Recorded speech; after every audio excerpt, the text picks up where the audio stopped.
একটা কেক করতে গিয়ে যে হোম বেকারসদের কতটা প্রবলেম ফেস করতে হয় সেটা আমি সেদিনকে হাড়ে হাড়ে টের পেয়েছিলাম।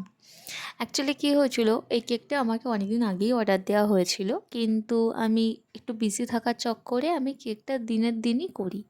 দিনের দিন মানে কি, আগের দিন রাত্রেবেলায় আমি কমপ্লিট করি, পরদিন সকালবেলায় আমাকে ডেলিভারি দিতে হবে। কিন্তু কেকটা করতে করতেই মানে কি বলবো, আর এটাকে সত্যি ভাগ্যই বলবো না কি বলবো আমি জানি না, কেকটা করতে করতে কারেন্ট অফ হয়ে গেছিলো।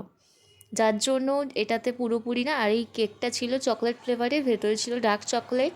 আর আমি ক্রাম কোটিং করে সেট করে রেখেছিলাম, কিন্তু ফিনিশিং দেওয়ার সময় যখন আমি ডার্ক চকলেট দিয়ে লিখতে যাব ঠিক সেই সময় কারেন্টটা অফ হয়ে গেছিলো।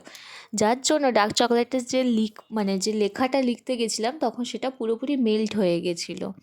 আর ওভারনাইট আমাদের কারেন্ট ছিল না বৃষ্টির জন্য। মানে ভাবতে পারছো কীরকম প্রবলেম ফেস করতে হয়েছিল আমাকে। কিন্তু কাস্টমারটা এতটাই ভালো, সে আমাকে বলে কি যে দিদি কোনো ব্যাপার না, কাটতে পারলেই হলো।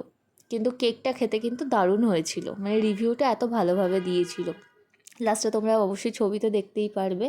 তো একদম সিম্পলের মধ্যে ডিজাইন ছিল, এটা আমাকে বলেই দিয়েছিল জাস্ট কিছু লাভ স্প্রিঙ্কেল দিতে আর একটু হালকা পাতলা ডিজাইন করতে, মানে নিচের দিকটা, আর ওপরে শুধু হ্যাপি বার্থডে 24 তনু লিখতে। এই হচ্ছে তার রেজাল্ট। এই দেখো মেল্ট হয়ে গেছিলো। যাই হোক, ভিডিও ভালো লাগলে লাইক করে দিও।